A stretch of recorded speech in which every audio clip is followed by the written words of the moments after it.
Hello and welcome. We're on the third book of the Roy Gray series, Not Dead Enough.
Not Dead Enough is a story about Detective Superintendent Roy Grace investigating a murder, a very weird murder, where the victim, Katie Bishop, was found in her apartment tied to her bed with a gas mask next to her body.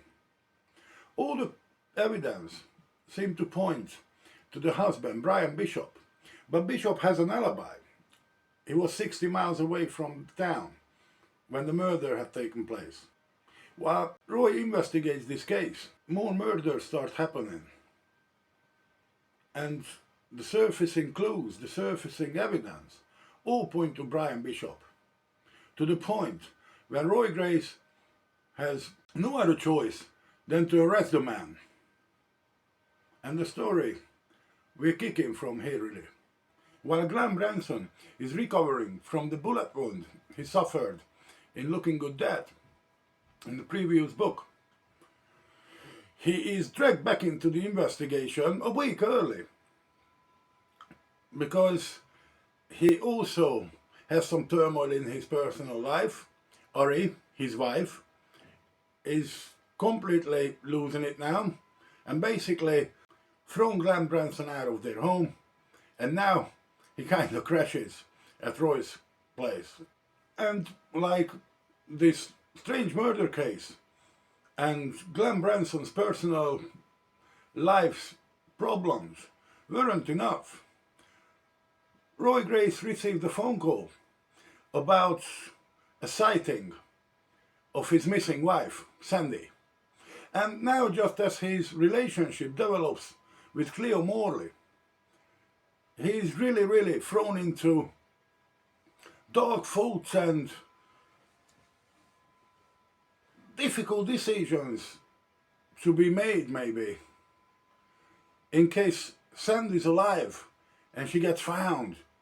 Roy needs answers, and he knows that even with the tight schedule of the investigation, he's gonna have to find time to visit Germany and track down this sighting and find out whatever he can about the missing wife. How these things go? We'll check it out in the deep dive video, not here. Here, I just want to talk about a few notions, a few things regarding the overall experience of the third Roy Grace book, Not Dead Enough. I always thought it was a soulmate of Looking Good Dead, the previous book. It has dark undertone as well. It's a grumpy book, definitely grumpy, and the time elapsed between the two stories, 2 months roughly, as we got to find out. And still, the outcome of the case is overshadowing this storyline. We still have problematic questions regarding the leak who leaks information to the press. And now adding up the sighting of Sandy is not helping Roy's mental state, who is completely on edge and is grungy and is quite abrupt in this book as well. And we can see his bit darker side as well. As for the other characters in the book, we have our usual team set up: Nick Nicole, Norman Potting, and the cookie detective Alfonso Zaffaroni. He's in as well, as still substituting for EJ. Also we have Bella Moy and Joe Tyndall, the always grumpy CSI guy, will turn up as well. In this book, beside the recurring characters, we get to meet Nadiushka Dasancha. She's the home pathologist, a colleague of Theobald Fazer. In this book, we have her. She's fast, and the woman everything that is Theobald Fazer's not. So the investigators are usually happy when they have to work with her instead of slow Theobald. In this book, we can also notice that Peter's writing style is a bit heavy-handed here. Shorter, snappier sentences all along mostly, and the descriptions are grimier, and there's certain issues are pointed out, real life issues I mean, and in the deep dive video I'm going to talk about these examples, not here though.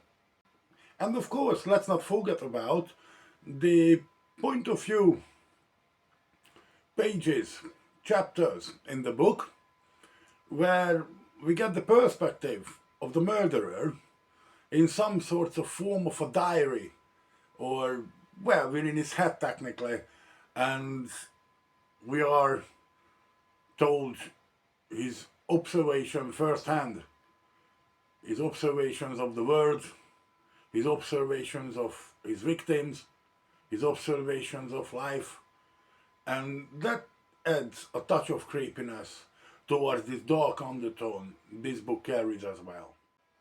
Also worth noting that this book opens up a bit more when it comes to traveling and expanding the scenes, because now we're gonna see Roy Grace visiting Munich,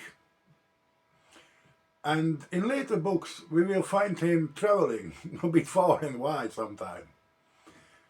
And in this book we'll get to see him in a foreign land, getting in touch with a contact. All in all, this book will not disappoint anybody who's into the series or any thriller lover in general. It has everything somebody would want from a tight-plotted, fast-paced book, a crime, police, procedurial thriller, or, as the American editions like to call it, a Roy Grace mystery. Yes, it has everything you want from a Roy Grace book. So, until the deep dive video, let's leave it at this. Signing off now.